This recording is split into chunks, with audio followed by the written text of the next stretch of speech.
Hello అండి, welcome to మా kitchen talks. నేను మీ ఉమా. ఈరోజు మనం హోమ్ మేడ్ హార్లిక్స్ ఎలా చేయాలో చూసేద్దాం. సో ప్రాసెస్లోకి ఒక 150 గ్రామ్స్ వరకు గోధుమల్ని తీసుకొని 2-3 టైమ్స్ బాగా వాష్ చేసుకోవాలి.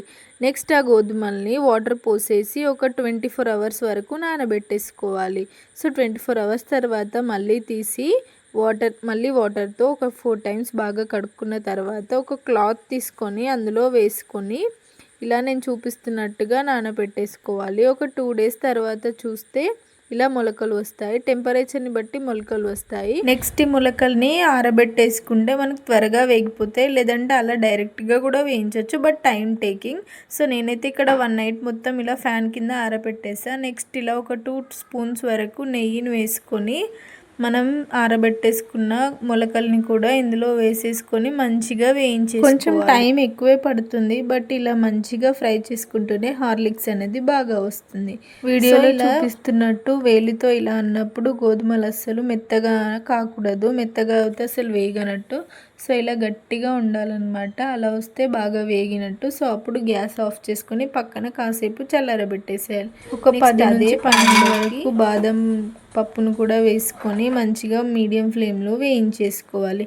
నెక్స్ట్ ఇవి కూడా వేగాక పక్కకు తీసుకొని మళ్ళీ అదే ప్యాన్లో ఒక 5 నుంచి 6 జీడిపప్పును కూడా వేసుకొని వేయించేసుకోవాలి. నెక్స్ట్ వాటిని కూడా పక్కకు తీసుకొని ఒక గుప్పెడు పల్లీలను కూడా వేసుకొని మంచిగా వేయించేసుకోవాలి. ఇవన్నీ వేగాక మంచిగా కాసేపు చల్లారనిచ్చేసేయాలి. సో నెక్స్ట్ ఇలా ఒక మిక్సర్ జార్ తీసుకొని ఇందులో ఫస్ట్ గోధుమల్ని మెత్తగా గ్రైండ్ చేసేసుకోవాలి. గ్రైండ్ చేసుకున్న మిశ్రమాన్ని ఇలా మంచిగా జల్లెడ పట్టేసుకోవాలి. మళ్ళీ అదే మిక్సర్ జార్లోకి మనం వేయించుకున్న పప్పులన్నిటినీ వేసుకొని మిక్సీ పట్టుకొని ఇలా జల్లించుకోవాలి. నెక్స్ట్ ఇందులోనే మనం గోధుమలు తీసుకున్న గ్లాస్ తోటి ఒక 1.5 వరకు షుగర్ పౌడర్ని యాడ్. నెక్స్ట్ ఇందులోనే ఒక 3 to 4 టేబుల్ స్పూన్ వరకు మిల్క్ పౌడర్ని కూడా యాడ్ చేసుకొని అన్నీ ఒకసారి బాగా కలిసేలాగా కలుపుకున్న తర్వాత ఎయిర్ టైట్ కంటైనర్లో స్టోర్ చేసుకుంటే చాలా రోజుల వరకు నిల్వ ఉంటుంది. సో మీరు కూడా ట్రై చేసేయండి. నెక్స్ట్ ఇలా పాలల్లో కలిపి పిల్లలకి ఇస్తే చాలా హెల్దీ కూడా. బయట కొనే వాటికంటే ఇది చాలా బెటర్ అని చెప్తాను. సో మీకు కనుక నచ్చితే మన వీడియోని లైక్ చేసి మన ఛానల్ని సబ్స్క్రైబ్ చేసుకోండి. సో ఇలాంటి మరిన్ని వీడియోలు రోజు పోస్ట్